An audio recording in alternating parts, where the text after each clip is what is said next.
Hello, today I'm gonna show you how to check your serial number on iOS.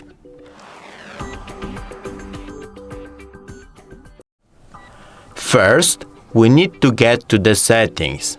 They should be on your home screen, but if you can't find them here, all you need to do is go all the way to the right, then click on App Library, write Settings, open them up, then go to General and click About.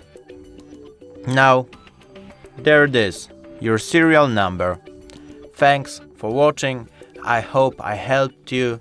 It would be really nice if you could subscribe to our channel.